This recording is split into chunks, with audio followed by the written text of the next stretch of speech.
Back. ఈ నెల 3న తెలంగాణ భవన్లో ప్రారంభమైన బీఆర్ఎస్ పార్లమెంటరీ సమీక్ష సమావేశాల్లో వాడివేడి చర్చ జరుగుతోంది. ఇప్పటి వరకు 10 పార్లమెంట్ నియోజకవర్గాల నేతలు, ముఖ్య కార్యకర్తలతో కేటీఆర్, ఇతర ముఖ్య నేతలు మాట్లాడారు. ఈ సమావేశంలో చర్చకు వచ్చిన అంశాలు పార్టీలో వేడి వాతావరణాన్ని సృష్టిస్తున్నాయి. కొన్ని అంశాల్లో బీఆర్ఎస్ వర్కింగ్ ప్రెసిడెంట్ తప్పును ఒప్పుకున్నట్లు తెలుస్తోంది.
ఇప్పటి వరకు ఆదిలాబాద్, కరీంనగర్, చేవెళ్ల, పెద్దపల్లి, జహీరాబాద్, నిజామాబాద్, ఖమ్మం, వరంగల్, మహబూబాబాద్, భువనగిరి పార్లమెంటరీ నియోజకవర్గాల సమీక్షలు పూర్తయ్యాయి.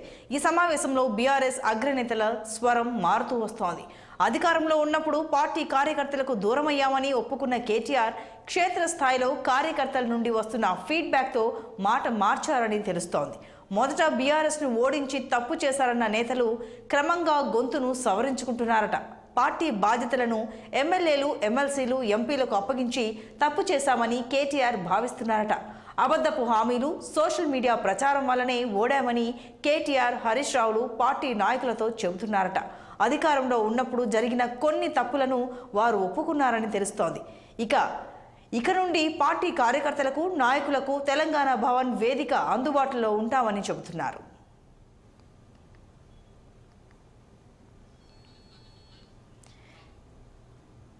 ఈ సమావేశాల్లో మరికొన్ని అంశాలపై తీవ్రమైన చర్చ జరిగినట్లు తెలుస్తోంది. పార్టీ పేరు మార్పు, అహంకారపూరిత ధోరణితో వ్యవహరించడంతో పాటు భూస్వాములకు రైతు బంధు ఇవ్వడం వల్లనే ఓడిపోయామనే నిర్ధారణకు వచ్చారట.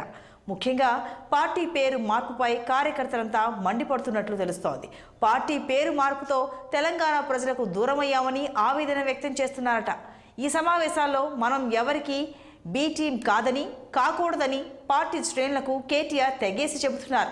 డబుల్ బెడ్రూమ్ ఇళ్లపై పలు సందర్భాల్లో ఇచ్చిన వాగ్దానాలను నెరవేర్చకపోవడం కూడా పార్టీపై ప్రజల్లో నమ్మకం పోవడానికి ఒక ప్రధాన కారణంగా భావిస్తున్నారట.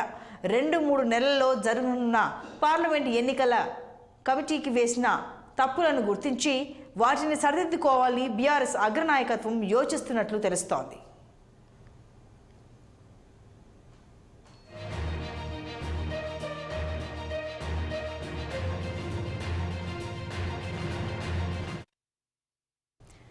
ఇదే అంశంపై మరింత సమాచారం మా పొలిటికల్ బ్యూరో చీఫ్ రామ్ లైవ్లో అందిస్తారు. Ram, over to you. Santoshini, మొన్న జరిగిన అసెంబ్లీ ఎన్నికల్లో బీఆర్ఎస్ పార్టీ 39 అసెంబ్లీ సీట్లతో పరిమితమైన నేపథ్యంలో దానికి గల ఓటమికి గల కారణాలేంటి, ఎందుకు 105 సీట్ల నుంచి 39 సీట్లకు వచ్చాము, గత 10 ఏళ్ల కాలంలో దేశంలో ఎక్కడా లేని అభివృద్ధి తెలంగాణలో చేశామని చెప్పుకుంటున్న బీఆర్ఎస్ పార్టీ నేతలు ఈరోజు ఆ దిశగా మళ్ళీ ఎన్నికల ఓటమి నుంచి గుణపాఠం నేర్చుకునే దిశగా ఈరోజు పార్లమెంటు నియోజకవర్గాల వారీగా సమీక్ష సమావేశాలు ఏర్పాటు చేశారు. ఈ సమీక్ష సమావేశాలను పెట్టాలని చెప్పి బీఆర్ఎస్ పార్టీ అధినేత కేసీఆర్ పార్టీ వర్కింగ్ ప్రెసిడెంట్ కేటీఆర్తో పాటు హరీష్ రావును ఆదేశించారు. హరీష్ రావు ఈ కమిటీలో ఈ సమీక్ష సమావేశాలకి ఒక స్క్రీనింగ్ కమిటీ కూడా వేసి ఆ కమిటీ ద్వారా ఈ సమీక్ష సమావేశాలు నియమిస్తున్నారు. ఈ కమిటీలో పార్టీ వర్కింగ్ ప్రెసిడెంట్ కేటీఆర్, మాజీ మంత్రులు హరీష్ రావు, సింగిరెడ్డి నిరంజన్ రెడ్డి, జగదీశ్వర్ రెడ్డి, మాజీ మంత్రి కడియం శ్రీహరి, మాజీ స్పీకర్ పోచారం శ్రీనివాసరెడ్డి, వేముల ప్రశాంత్ రెడ్డితో పాటు కడియం మధుసూదనాచారి, ఇతర ముఖ్య నేతలు అందరూ కూడా ఈ కమిటీలో ఉన్నారు.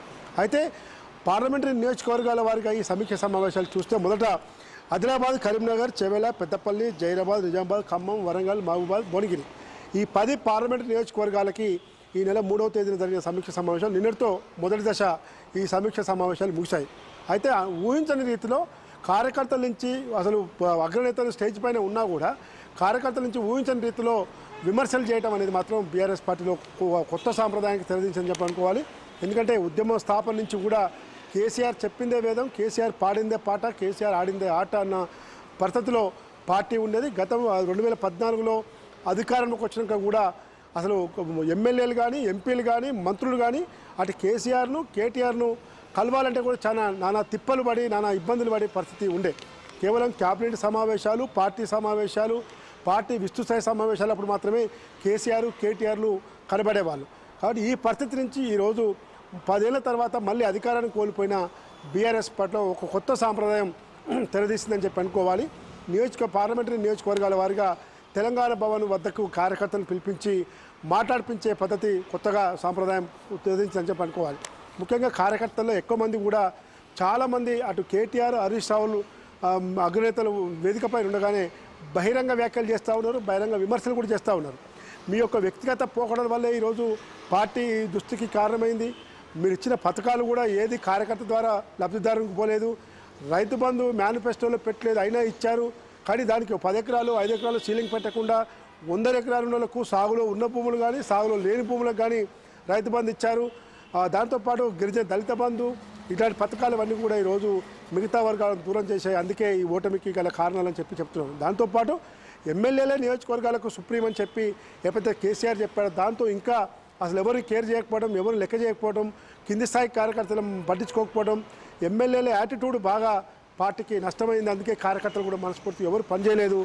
ఈరోజు కాంగ్రెస్ పార్టీ 6 గ్యారంటీలు చెప్పుకొని తమ రాజకీయ పబ్బం కోసం చెప్పుకున్నప్పటికీ కూడా బీఆర్ఎస్ పార్టీ నాయకుల యొక్క వ్యక్తిగత పోకడల వల్లే ఈ పరిస్థితి వచ్చిందని చెప్తారు. అయితే మొదట్లో కేటీఆర్ ప్రసంగంలో ప్రజలు తప్పు పని చేశారు, కేసీఆర్ ఓడగొట్టుకోవాలని చెప్పి చేశారు. ఆ దిశగా మళ్ళీ కార్యకర్తల నుంచి ఎప్పుడైతే విమర్శలు ఇవన్నీ రావటం మొదలయ్యాయో అటు రీకౌంటర్గా కేటీఆర్ తన స్వరాన్ని మార్చుకొని ఈరోజు ఈ ఓటమికి నాదే బాధ్యత, నేను ఎక్కువ మంది కార్యకర్తలను కలవకపోవడం వల్ల ఈ పరిస్థితులు వచ్చాయి. కాబట్టి అధినేతను కలవాలన్నా నన్ను కలవాలన్నా చాలామంది కార్యకర్తలు ఇబ్బంది పడ్డారు. ముఖ్యంగా ఎమ్మెల్యేలను ఎమ్మెల్సీలను ఎంపీలుగా ఉన్నప్పటికీ కూడా మళ్ళీ పార్టీ అధ్యక్ష పదవులు ఇవ్వటం, కొన్ని పోస్టులు ఇవ్వటం వంటి పరిణామాలు పార్టీకి నష్టం భావించాయి.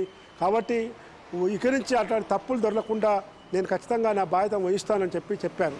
అయితే మొన్న జరిగిన అసెంబ్లీ ఎన్నికల్లో అధికార కాంగ్రెస్ పార్టీకి మనకు కేవలం 5 లక్షల ఓట్లు మాత్రమే ఈరోజు తేడా ఉన్నాయి.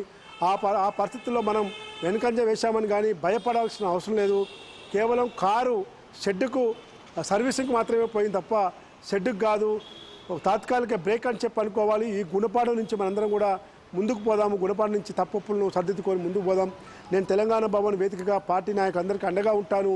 నియోజకవర్గాల్లో పార్టీ పూర్తి స్థాయిలో పటిష్టం చేద్దాం. జిల్లా స్థాయిలో కానీ మండల స్థాయిలో కూడా కమిటీలను పరిపుష్టంగా వేసుకొని ముందుకు పోదామని చెప్తున్నారు. దాంతోపాటు కార్యకర్తలు కూడా హరీష్ రావు కేటీఆర్లు అసలు మీరు ఇద్దరు ఒకటైనా కాదా, మీకు కేటీఆర్ గుంపు ఒకటి, హరీష్ రావు గుంపు ఒకటి, అటు కవిత గుంపు ఒకటి, ఇలాంటి పరిణామాలు బాగా చర్చ జరుగుతూ ఉన్నాయి. బీఆర్ఎస్ బీజేపీ కుమ్మక రాజకీయాలు చేస్తున్నాయని చెప్పి చర్చ జరుగుతూ ఉన్నాయి. కాబట్టి బీఆర్ఎస్ బీజేపీ రెండు ఒకటైనా అనే పద్ధతిలో కూడా ఇవన్నీ విమర్శలు వస్తూ ఉన్న నేపథ్యంలో భవిష్యత్తులో ముందుకు పోయే దిశగా ఈరోజు ముందుకు పోతాము, ఖచ్చితంగా అందుబాటులో ఉంటామని చెప్పి కేటీఆర్ కార్యకర్తలకు భరోసా ఇస్తున్నారు. ఈ దిశగా వచ్చే పార్లమెంట్ ఎన్నికల్లో కూడా ముందుకు పోదామని చెప్పి కేటీఆర్ భరోసా ఇస్తున్నారు. Yes, right, Ram. Thank you.